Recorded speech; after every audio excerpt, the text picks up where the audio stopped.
ওই মায়ের অন্তর দাউ দাউ করে আগুন জ্বলে, কই আমার সন্তান তুমি বড় হয়ে গেছো, এটা মায়ের অন্তরে নাই। তোমার চেহারাটা দেখলে মায়ের কলিজা ঠান্ডা হয়।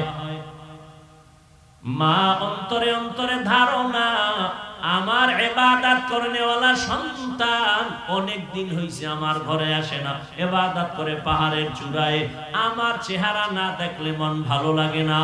কেমনে আসবে? টেলিফোন নাই, চিঠি নাই, লোকজনও নাই। মা সিদ্ধান্ত নিতেছে, কষ্ট যদি হয় আমি আমার সন্তানের চেহারা দেখার জন্য আমি প্রয়োজনে পাহাড়ের নিচে গিয়ে দাঁড়াবো। মা চিন্তা ভাবনা করিয়া সিদ্ধান্ত নিয়া এই বুড়া বয়সে আম্মা জান সন্তানকে দেখার জন্য ঘর থেকে বের হয়ে গেল। এমন টাইমে বের হয়েছেন, সূর্যটা উপরে উঠছে, রোদের তাপ বেড়ে গেছে।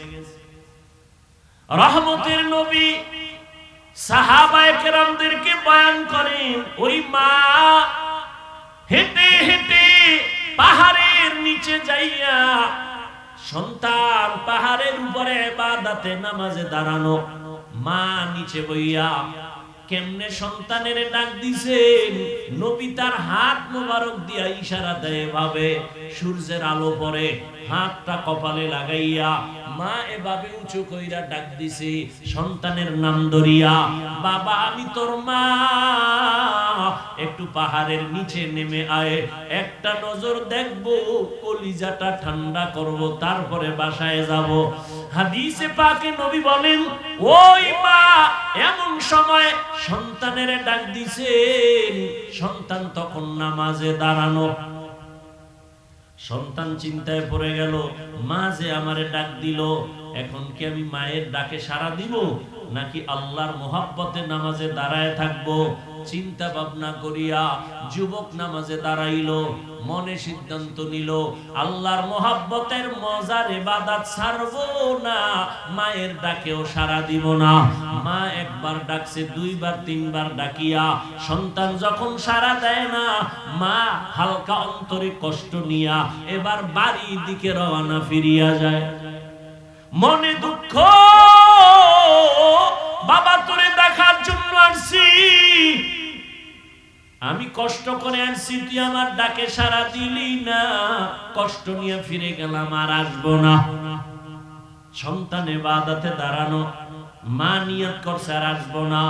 বাড়ি যাওয়ার পরে আবার অন্তরে আগুন জ্বলে উঠছে, সন্তানের যদি একটু দেখতে না পারি আমার মায়ের কলিজা ঠান্ডা হবে। একটা সন্তানের জন্য মা যে কত পাগল, এই পরিমাণ যদি সন্তান বুঝতো, সন্তান নিজের জীবনের চামড়া খুলিয়া মায়ের জুতা বানাইয়া জীবনটা মায়ের খেদমতের জন্য সন্তান হাদিয়া দিয়ে দিত। দুনিয়াদারি বাদ দিয়া বলতো, মা তোমার খেদমত ছাড়া কোনো খেদমত করব না। মায়ের অন্তরে এত দুঃখ, সন্তান ছাড়া মা কিছুই বুঝে না। নিজের স্বামীর জন্য এত কাঁদে না, সন্তানের জন্য মা যেই পরিমাণ কান্না করে। মায়ের চোখের পানি আর দোয়ার কারণে আল্লাহর কসম, ও যুবক এই চেয়ারে বসছি এই জন্যই তো বলেছিলাম, বাবা ডাক্তার হও, ইঞ্জিনিয়ার হও, প্রফেসর হও, সাংবাদিক হও, ব্যবসায়ী চাকরিজীবী হও, তবে আমার দাবি কোনোদিন বেয়াদব হইও না। তোমার ব্যবহারে কোনোদিন যেন মা বাবা কষ্ট না পায়, তোমার আচরণে কোনোদিন যেন তোমার শিক্ষক কষ্ট না পায়, তোমার ব্যবহারে কখনো যেন আলেম ওলামারা কষ্ট না পায়। কারণ লিখে রাখো বাবা, মা বাবায় যদি তোমার ব্যবহারে কষ্ট পায়, বরদোয়া চলে আসবে। বরদোয়া হাত উঠাইয়া করতে হয় না, এই যে দুঃখ নিয়ে বলবে এটা একটা আগুন, আর ওই আগুন তোর কপালে লাগলে তুই শেষ, মরার আগেই শেষ। মা বাবার বরদোয়া লাগলে জীবনটা পঙ্গু হয়ে যাবে মরার আগে। শিক্ষকের অন্তরে যদি ব্যথা লাগে, কষ্ট পায়, বরদোয়া চলে আসবে, লেখাপড়ার জীবন নষ্ট হয়ে যাবে। ওলামায়ে কেরামের যদি কষ্ট দাও, তাদের অন্তরে কষ্ট লাগলে বরদোয়া যদি চলে আসে, তোমার চরিত্র জিন্দেগির হাত ছাড়া হয়ে যাবে। এজন্য মা বাবার দোয়া নাও, শিক্ষকের দোয়া নাও। ডাক্তার হলেও তোমার জীবন সফল, আলেম ওলামাদের নেক নজর নাও, তোমার জীবন সফল হবে। জেনারেল লাইনে থাকিও তুমি ইঞ্জিনিয়ার হলেও তোমার সুনাম হবে সারা দেশব্যাপী। কবি নজরুলের ইতিহাস পড়ো, ওই কবি নজরুল তো মা বাবার দোয়ায় বড় দামি হয়ে গেল, সময়টারে মূল্যায়ন করেছে। তোমার মতো যদি সারা দিন রাত্র মোবাইলে গুনাহ করত, জীবনে কবি নজরুল হতে পারত না। চরিত্রহীন আল্লাহর কসম কোনদিন বড় হতে পারবে না। যে লাইনে থাক, যার চরিত্র ঠিক নাই, ওকে পৃথিবীর কেউ সম্মানের জায়গা দিবে না। সম্মানের চেয়ার পেতে হলে দুইটা পুঁজি লাগবে, সুস্থতা আর সুন্দর চরিত্র। এই দোনোটা নষ্ট করে মোবাইল। মোবাইল কিডনি নষ্ট করে, ব্রেন নষ্ট করে, হার্ট দুর্বল করে, চোখের পাওয়ার নিয়ে যায়, কানের পাওয়ার নিয়ে যায় মোবাইল। তা তোমাকে অসুস্থ বানিয়ে ফেলতেছে এই মোবাইল, আর চরিত্র তো নাই। আর চরিত্র ঠিক না থাকলে পৃথিবীর কেউ তোমাকে সম্মানের জায়গায় বসাবে না। এজন্য মা বাবার দোয়া, শিক্ষকের দোয়া, উলামায়ে কেরামের নেক নজর যদি তুমি নিতে পারো, তোমার জীবন ধন্য হবে। এবার একটু তুমি চোখ বুলাইয়া খেয়াল করো, তোমার মতো কত যুবক জীবনে কোনোদিন মাদ্রাসায় পড়ে নাই, চাকরি জীবনে কোনোদিন আলিফ বাতাও শিখে নাই। এমন যুবক জেনারেল লাইনে থাকিয়া তোমার মতো বান্দা স্কুলে পড়ে, কলেজে পড়ে, চাকরি করে, ব্যবসা করে, 5 বেলার নামাজ পড়ে নাই। র‍্যাব, আর্মি, পুলিশ, বিডিআর এর চাকরি করে, নামাজি অভাব নাই। তুমি কেন পারবা না রে যুবক? তোমার মতো যুবক রাস্তায় গাড়ি চালায়, নামাজ ছাড়ে না, বলো বাবা তুমি কেন পারো না? তোমার মতো যুবক তাকায় দেখো ব্যবসা করে, নামাজি, তুমি কেন পারবা না? জানি না কার কপাল বড় খারাপ, কার বরদোয়া তোমার কপালে লাগছে তা জানা নাই। এখনো সময় আছে, তওবা করে নাও। মা বাবার দোয়া ছাড়া আল্লাহর কসম কোনোদিন সফলতা আসবে না। ওই মা আজকে ডাক দিয়া ফিরিয়া গেল, সন্তানের পাইল না। বাড়ি যাইয়া বসার পর আবার মায়ের অন্তরে জ্বালা শুরু হয়ে গেল। সন্তানের না দেখলে অন্তর আমার শান্ত হবে না।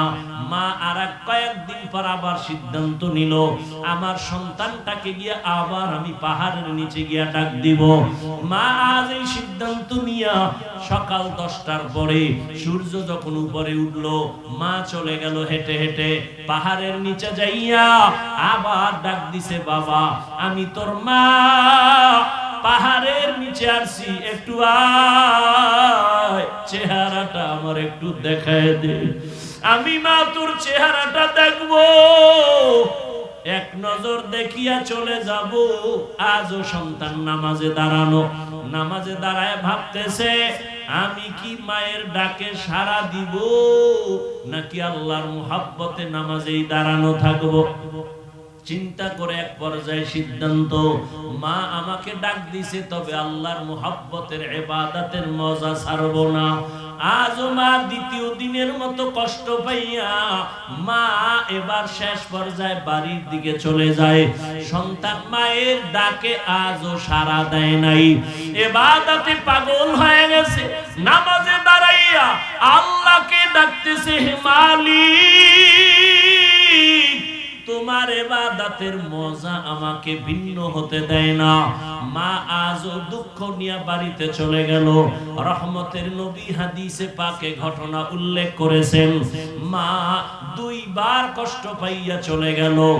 মা এবার সিদ্ধান্ত নিল আর সন্তানের কাছে আসবে না। সন্তান তো ইবাদতের মজা পাইয়া মায়ের ডাকে সাড়া দেয় না। বাড়ি যাওয়ার পরে আবার কিছুদিন হয়ে গেল, মায়ের অন্তরে আবার জাল শুরু হয়ে গেল। দাউ দাউ করে আগুন জ্বলে, সন্তানের বিরহ, চেহারাটা দেখতে পারি না, মোহাব্বতের টান। মা এইবার সিদ্ধান্ত নিতেছে, এবার আর একদিন আমি যাব, সন্তান যদি শেষবারের মতো আমার ডাকে সাড়া না দেয়, আর কোনোদিন আমি সন্তানের নিয়ে চিন্তা করব না।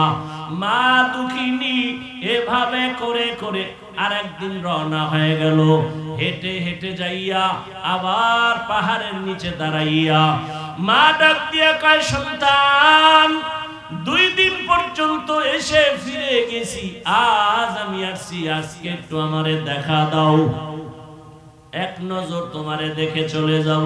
আমি মা তোমারে নিয়ে জীবনে কত কষ্ট করেছি, আমি মা না খাইয়া তোমারে খানা খাওয়া বড় বানাইছি, আজ আমি মায়ের ডাকে সাড়া দাও না, আমি মা নিজেরে কন্ট্রোল করতে পারি না, আজ আমি তৃতীয়বার বুড়ো মানুষ, কত কষ্ট করে আসছি, আমাকে আজ একটু দেখা দাও। সন্তান আজও নামাজের মধ্যে দাঁড়াইয়া চিন্তায় পড়ে গেল, মায়ের ডাকে আমি সাড়া দিব নাকি আল্লাহর মোহাব্বতের ইবাদতে আমি মশগুল থাকব। আজও সিদ্ধান্ত নিয়া আল্লাহর বান্দা ইবাদতের মধ্যেই মশগুল, মায়ের ডাকে আর সাড়া দেয় নাই। এইবার মা সর্বশেষ কষ্ট পাইয়া, এত যে 2 দিন গেল জবানে কিছু বলে নাই, হালকা কষ্ট পেয়েছে। আজকে মা আল্লাহর আরশে আজিমের দিকে তাকাইয়া একটা কথা হঠাৎ বলেই ফেলল, ও দয়ার মালিক, যেই সন্তান আমার ডাকে 3 বার সাড়া দিল না, ওরে তুমি জিনাকারিনী মহিলার চেহারা না দেখাইয়া মরণ দিও না। মায়ের কথা আরশে আজিমে চলে গেল, জিনা করাইয়া না, জিনাকারিনী এক মহিলার শুধু চেহারাটা দেখাইও। এইটা আপনার আমার জন্য কোনো বরদোয়া, কোনো কিছু? সারাদিন বেগানার চেহারা যদি দেখতেই থাকো, এটা তো কিছুই না। আর মা এরকম একটা কথা বলছে যে আমার ছেলে জিনাকারিনী মহিলার চেহারা না দেখে যেন মরে না, কিন্তু ছেলের জন্য এটা কঠিন অভিশাপ। মায়ের কষ্ট তো আরশে আজিমে কবুল হয়ে গেল, আল্লাহ পাকের পক্ষ থেকে মায়ের দোয়ার ফলাফল আসতেছে। এলাকার মানুষগুলো সবাই আনন্দ করে, বলে আমাদের এলাকায় এক বুজুর্গ পাহাড়ের চূড়ায় ইবাদত করে, তার মতো ভালো বুজুর্গ কেউ নাই। খবরটা এলাকায় ছড়ায় গেল, যুবক মানুষ আল্লাহর ইবাদতে পাহাড়ে গিয়া আল্লাহকে ডাকে, দুনিয়াদারি বাদ দিছে। ওই এলাকায় এক সুন্দরী মহিলা খবরটা কানে আসলো, আসার পরে বলে, তঙ্গ বুজুর্গ কেমন? বলে অনেক দামি, অনেক ইবাদত গুজার। বলে তোমার বুজুর্গগিরি আমি 1 মিনিটে নষ্ট করে দিতে পারি। সবাই চ্যালেঞ্জ দিল, না তুমি কোনোদিন পারবা না। এলাকার সবাই জানে এই মহিলা অনেক সুন্দরী এবং চরিত্রহীনা। মহিলা চ্যালেঞ্জ নিয়ে চলে গেল কোন পাহাড়ে? বলে ওই পাহাড়ের চূড়ায় আমগো আল্লাহর বান্দা ইবাদত করে। মহিলা একা একা পাহাড়ের চূড়ায় চলে গেল। পাহাড়ের চূড়ায় গিয়া দেখে ছোট একটা ঝুপড়ির মধ্যে যুবক আল্লাহর বান্দা নামাজে দাঁড়ানো। মহিলার সামনে যাইয়া রহমতের নবী হাদিসের মধ্যে ঘটনা বলেন, ওই মহিলা যাইয়া যত বড় অপকৌশল করার প্রয়োজন করে ফেলল, কিন্তু যুবকের নজরটা পর্যন্তই বেগানার দিকে নিতে পারে নাই। মহিলা এক পর্যায়ে ব্যর্থ হইয়া বের হয়ে চলে গেল নিচে নাইমা। এই পাহাড়ের পাশেই আবার একটা চেটিয়াল খোলা ময়দান, এক রাখাল বকরি চড়ায়। ওই হারামি গুনাহগার জিনাকারী মহিলা চলে গিয়ে ওই রাখালের সাথে প্রেম নিবেদন করে। ওর সাথে জিনা করলো, গর্ভের মধ্যে একটা বাচ্চা, অবৈধ বাচ্চা চলে আসলো। অবৈধ বাচ্চাটা এক পর্যায়ে যখন দুনিয়াতে আসলো, ওই বাচ্চাটারে কোলের মধ্যে নিয়া ওই জিনাকারিনী মহিলা এলাকায় ঘুরে ঘুরে কয়, তোদের পাহাড়ের চূড়ার বুজুর্গের কোনো ইবাদতের দাম নাই কেন? বলে তোদের বুজুর্গ আমার সাথে জিনা করেছে, এই যে তার বাচ্চা দেখো। মহিলা জিনা করছে ওই বুজুর্গের সাথে। কার সাথে? রাখালের সাথে। মহিলা এলাকায় ঘুরে ঘুরে বলে, তোমগো বুজুর্গ আমার সাথে জিনা করেছে, এই নাও তার বাচ্চা। এলাকার মানুষগুলো মাথা গরম হয়ে গেল। আমাদের বুজুর্গর এত সুনাম, এত মোহাব্বত করি, সে এমন অন্যায় করবে মেনে নেওয়া যায় না। লোকজন রেডি হইয়া লাঠি ছোটা হাতে নিয়ে দৌড়ায়, পাহাড়ের চূড়ায় গিয়া তার খানকা ভেঙ্গে দিল। যখন একজনে তার শরীর টাচ করলো, দাঁড়ায় কয়, দাঁড়াও, আমার শরীর টাচ করছো কেন? বলে তোমার বুজুর্গগিরি মানি না। কেন? বলে তুমি বড় চরিত্রহীন। কেন? বলে আমাদের এলাকার সুন্দরী নারী, তার সাথে তুমি জিনা করেছো। ওই নারীর গর্ভে অবৈধ বাচ্চা, বাচ্চাটা এখন তার কোলে, তোমার জেনার কারণে সেই বাচ্চা আসছে। যুবক চোখের পানি ছেড়ে বলে, প্রমাণ কর। ওই মহিলা আমার সামনে দাঁড়াইয়া বলতে পারবে কিনা ওই বাচ্চা আমার? বলে হ্যাঁ পারবে। তাই মহিলাকে নিয়ে আসো। মহিলা যদি বলতে পারে ওই বাচ্চা আমার, যে বিচার হয় মেনে নিব। আর যদি বলতে না পারে, তোমরা আর অপবাদ দিবা না, আগে চুপ থাকো, মহিলাকে আনার ব্যবস্থা করো। লোকজন সবাই চলে গেল। যাইয়া মহিলাকে ডাক দিয়া কয়, তুমি যে আমগো বুজুর্গের বিরুদ্ধে অপবাদ দিলা, তার সামনে দাঁড়াইয়া বলতে পারবা কিনা এই বাচ্চা তার? বলে হ্যাঁ পারবো। বলে রেডি হও, আমরা বুজুর্গের কাছে যাব, চলো আগামীকাল রেডি হয়ে যাও। মহিলা রেডি হয়ে গেল, বুজুর্গের সামনে বলবে এই বাচ্চাটা আমার। ভাইরা আমার, একদিকে এত বড় ইবাদত করনেওয়ালা যুবক, অন্যদিকে মায়ের অন্তরের কষ্ট। আল্লাহর আদালত থেকে সব ফয়সালা চলে আসে। ওই এলাকার মানুষ আর মহিলা বাচ্চা নিয়ে পাহাড়ের নিচে গিয়া বসলো। বুজুর্গরে ডাক দিয়া কা, আসো নিচে নেমে আসো, মহিলা তোমার সামনে প্রমাণ করবে। মায়ের বরদোয়াটা কি ছিল? জেনাকারিনীর চেহারা না দেখাইয়া মরণ দিও না। জেনা করবে মরবে এমনটা বলে নাই, জেনাকারিনীর শুধু চেহারাটা দেখবে, এতে ওর জীবনের ইবাদত বরবাদ। এরে আমার পর্দার আড়ালের মা বোনেরা, ও যুবক, ওই মা সামান্য এতটুকু কথা বলছেন, জিনাকারিনীর চেহারাটা দেখে মরবে, বেগানার চেহারা দেখে মরবে, আর আগে যেন না মরে। এই সামান্য কথাটা তার জন্য কত ভয়ঙ্কর। আর তুমি আমি কত বেগানার চেহারা দেখে দেখে চোখ নষ্ট, জবান নষ্ট, অন্তর নষ্ট হয়ে গেল। আল্লাহর ভয় অন্তরে নাই। এরে আল্লাহর বান্দারা, এই জন্য আমার আল্লাহ বলেন, আমার ভয় অন্তরে জমা করো। খাঁটি মুসলমান হইয়া কবরে যাও, আমার আদালতে দাঁড়াইয়া হিসাব দেওয়ার ভয় অন্তরে জমা করো। এক জাররা পরিমাণ গুনাহ থাকলে তুমি খাঁটি মুসলমান হইয়া দাঁড়াতে পারবা না। ওই আল্লাহর বান্দা, বুজুর্গ, যুবক, আবেদ যখন খবর পাইল জিনাকারিনী মহিলা পাহাড়ের নিচে হাজির, হাজার হাজার মানুষ দেখার জন্য আসছে। আল্লাহর বান্দা নিচে নেমে আসার আগে 2 রাকাত নামাজে দাঁড়ায়া কান্না শুরু করেছে। এবার বলে, ও দয়ার মালিক, আমি তোমার ইবাদতের জন্য বড় আশিক হইয়া আমার বাড়ি ঘর বাদ দিয়া আমি পাহাড়ের চূড়ায় চলে আসলাম। ও আল্লাহ, তোমার মোহাব্বত যেন একনিষ্ঠতার সাথে পাই।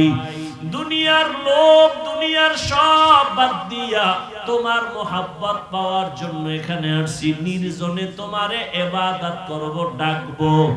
কিন্তু আজ আমার কপালে কি আসলো বুঝি না। তবে আমার মনে হয় আমার মা বুঝি অন্তরে কষ্ট পেয়েছে। ওই মা 3 দিন আমাকে দেখতে আসছেন। আমি তোমার মোহাব্বতে এতটাই মশগুল, আমি আমার মায়ের ডাকে সাড়া দেই নাই। মনে হয় আমার মা অন্তরে ব্যথা পেয়েছে। আজ আমার উপরে না হয় এই বিপদ কেন আসবে, জিনার অপবাদ কেন আসবে। ও আল্লাহ, আমি আমার বৃদ্ধা মায়ের কাছে গিয়া ক্ষমা চাইব। আজকে তুমি আমাকে এই অপবাদ থেকে পবিত্রতার ব্যবস্থা করে দাও। ও আল্লাহ, তুমি জানো আমি কোনো জিনা করি নাই। ও আল্লাহ, তুমি কুদরতের দরজা খুলিয়া দাও, ইজ্জতের হেফাজত করো। আমার যদি বদনাম হইয়াই যায়, মানুষ তখন তোমার ইবাদতের প্রতি বাজে মন্তব্য করবে। যুবক নামাজ পড়িয়া কান্না করিয়া আল্লাহর কাছে দোয়া করিয়া এবার পাহাড়ের নিচে নেমে গেল। নিচে নাইমা দেখে ওই জিনাকারিনী মহিলা দুধের বাচ্চা নিয়ে দাঁড়ানো। এবার চেহারার দিকে তো নজর পড়ে গেল। মাও তো বলেছিল জিনাকারিনীর চেহারাটা না দেখা পর্যন্ত যেন ওর মরণ না হয়। এখন বাধ্য হইয়া জিনাকারিনীর চেহারার দিয়ে তাকায় বলে, এই জিনাকারিনী, বল এই বাচ্চা কার?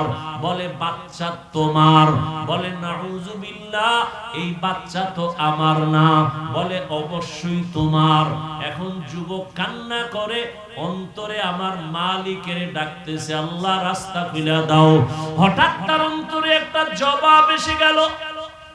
যুবক ডাক দিয়া কয়, এই জিনাকারিনী, বাচ্চাটা আমার হাতে দাও। বাচ্চাটা নিজের হাতে নিয়া এইবার অন্তরে আমার আল্লাহ জবাব বের করে দিলেন।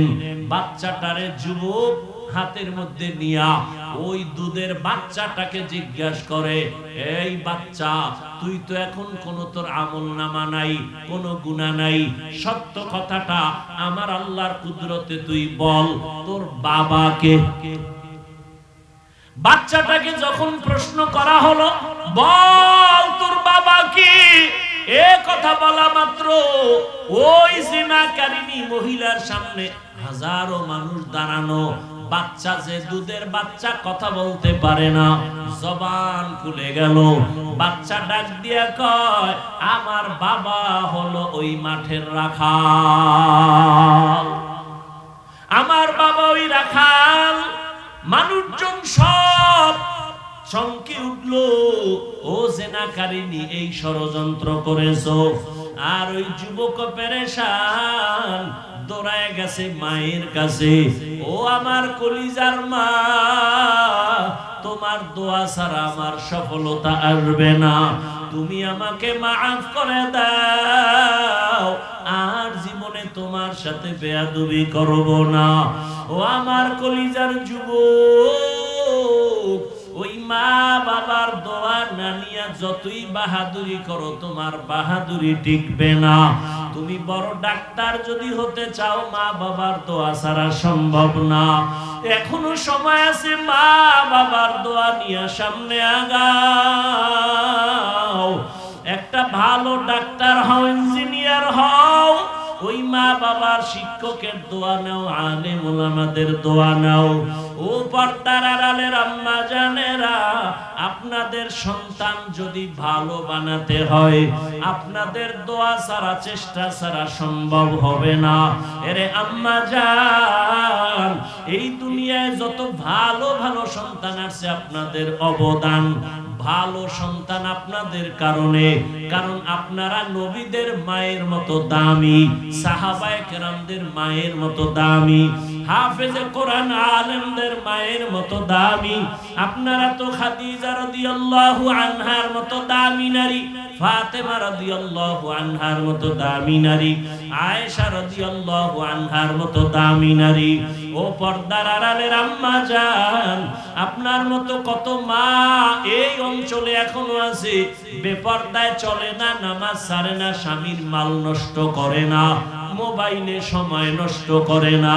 সন্তান আল্লাহ দান করেছেন, ডাক্তার বানাবেন তবে বেয়াদব বানাবেন না, আদর্শ ডাক্তার বানায় দেন, আদর্শ ইঞ্জিনিয়ার বানাবেন। নবীজির আদর্শ নিয়ে সবাইকে সম্মান করবে, গুনাহমুক্ত হয়ে চলবে। ডাক্তার হলো সন্তানের জীবন ধন্য, এর বরকতে আপনার জীবনটাও পরকালে ধন্য হবে। এরে আম্মা জান, এখনো সময় আছে, তওবা করেন। জীবনে তো বেপরদায় কম ঘুরলেন না, আজকে থেকে নিয়ত করেন আর বেপরদায় চলবেন না, স্বামীর মাল খেয়ানত করবেন না, আর কোনদিন সন্তানকে লাইন ছাড়া চালাবেন না, মোবাইলে সময় নষ্ট করবেন না। আমার যুবক বাবারা, এখনো সময় আছে, তওবা করেন।